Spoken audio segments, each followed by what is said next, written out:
சொல்றாங்க. அதுக்கு வேலாயுதம் நல்ல விளக்கம் சொன்னாப்ல.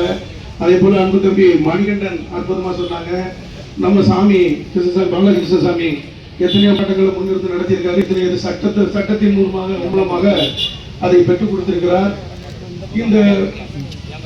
இந்த விரிவாக்கம் என்பது இப்ப வேலாயுதம் சொன்ன மாதிரி இந்த விரிவாக்கத்துக்கு முன்னால, இந்த ஸ்கீம் போடுறதுக்கு முன்னால, இந்த திட்டம் போடுறதுக்கு முன்னால நீங்க போலீஸ் ஸ்டேஷன்ல இப்ப எங்கெல்லாம் அரெஸ்ட் பண்ணி கொண்டு வைக்கிறதுக்கு நீங்க இடம் தாக்க மாதிரி அந்த இடம் இப்ப சரியா வருமா, இந்த இடம் சரியா வருமானு பார்த்த மாதிரி இதுக்கு முன்னாடி அந்த இடத்துல கூட்டு வச்சு இந்த வியாபாரிகள், இந்த தொழிலாளர்கள், இந்த ஆட்டோ தொழிலாளர்கள், இங்க இருக்க வியாபாரிகள் இதெல்லாம் கூட்டு வச்சு இது என்ன பண்ணலாம், ஏது பண்ணலாம், எப்படி செய்யலாம் கேட்டிருந்தா அந்த பிரச்சனையே வந்திருக்காது.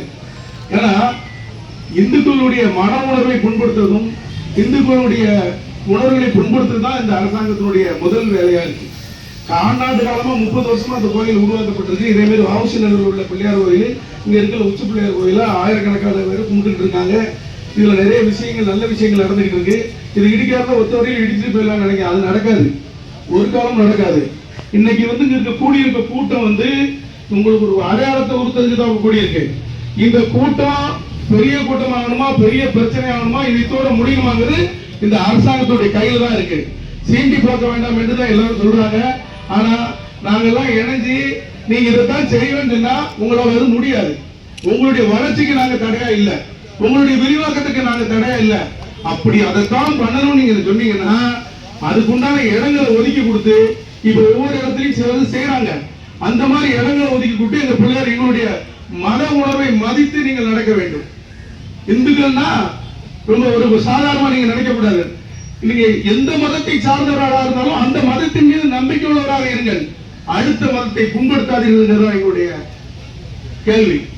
புரட்சி தலைவர் அம்மா இருக்கட்டும், புரட்சி தலைவர் எம்ஜிஆர் இருக்கட்டும், மூகாம்பிகை கோயிலுக்கு புரட்சி தலைவர் எம்ஜிஆர் போனதெல்லாம் மூகாம்பிகை கோயிலே அவ்வளவு பெரிய பிரசித்தி பெற்ற கோயில் ஊர் இருந்தாரு, இந்தியா முழுக்க தெரிய வந்தது. அதே போல புரட்சி தலைவர் அம்மா இந்துக்கள், நான் இந்து அப்படிங்கிற உணர்வோடு இருந்தாங்க, எத்தனை விஷயங்கள் பண்ணாங்க. அதனால இந்த விரிவாக்கத்தில் கூட பரவாயில்ல பேசிட்டு இருந்தோம். இந்த பைபாஸ் அப்படியே போய் முதல்ல அங்கிருந்து புறப்படும் போது அங்க நம்முடைய இந்த மந்திரி ஒருத்தர் இருக்காரு, பல்வேல் ராஜா மகன், அவங்க இடம் 500 ஏக்கர் இருக்கு, காடு. அப்படியே அந்த ஊருக்கு மேல தலையத்து தெற்கு வடக்கு தலையத்துக்கு வடக்க ஓடிதான் வந்துச்சு அந்த பைபாஸ். இப்போ அவரு இடத்துக்குள்ள வரக்கூடாதுன்னு சொல்லி ஊருக்கு கொண்டு வராங்க அந்த பைபாஸ.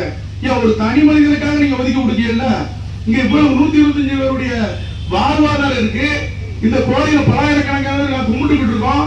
இதுக்கு என்னுடைய உணர்வுக்கு நீங்க மதிப்பு கொடுக்க மாட்டீங்களா? மதிப்பு கொடுக்க வைப்போம். நீங்க மதிக்க தவறினால் மதிப்பு கொடுக்க வைப்போம். இந்த போராட்டம் பெருசா இப்ப இருக்கிற 500 பேரு 5000 பேரா மாறணுமா?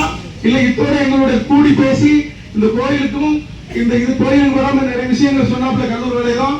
இது அந்த பக்கம் கூடி கொண்டு போலாம், இல்ல இந்த பக்கம் கூடி கொண்டு போலாம். அதே மாதிரி ஏலசனாக்கி இருக்கும்போது இந்த ரோடு ஸ்ட்ரைட்டா போடப்பட்டு நீங்க எல்லாம் சர்வே பண்ணி லைட் எல்லாம் போட்டுன்னு சொன்னாங்க. அதை கூட நீங்க அதை இது பண்ணி பார்க்கலாம். எத்தனையோ விஷயங்கள் இருக்கு. நான் இங்கதான் பண்ணணும்னு சொன்னா நீங்க வம்பா போயிருவீங்க. அது மட்டும் உண்மை. ஏன்னா கொதிப்படைந்த கூட்டம் வெளிப்படைந்து விட்டால் உனது விதிப்பயன் என்னாவது என்று புரட்சி தலைவர் எம்ஜிஆர் அவர் ஒரு படத்துல சொல்லுவாங்க. கூட்டம் பூரா கொதிப்படைஞ்சு போயிருக்கு. இந்த நாடு மோசமான நிலைக்கு போய்கிட்டு இருக்கு. 50 மாத ஆட்சியில படு மோசம், அது கொலை, கொள்ளை, கற்பழிப்பு, கஞ்சா, இப்படி பல வன்முறை போய்கிட்டு இருக்கு. இந்த வாரிசு ஆட்சியை அகற்ற வேண்டும் என்று மக்கள் கங்கணம் கட்டி கொண்டிருக்கிறார்கள். இந்த வன்முறை ஆட்சியை அகற்ற வேண்டும் என்று எல்லாரும் நேரத்தை குறித்துக் கொண்டிருக்கிறார்கள். இந்த ஆட்சியினுடைய நாட்கள் எண்ணப்பட்டு வருகின்றன. அதனால இருக்கிற காலத்துல ஒழுங்கா இருந்து வளர்ச்சி புரிய, வளர்ச்சியா கடைபிடிங்க. இந்த மாதிரி இந்துக்கள் மனதை புண்படுத்துற மாதிரியும் ஏழை மக்கள் மனதை புண்படுத்த மாதிரியும் நடத்தக்கூடாது என்று மட்டும்தான் இந்த கூட்டத்தின் வாயிலாக நாங்கள் வலியுறுத்தி கேட்டுக்கொள்கிறோம்.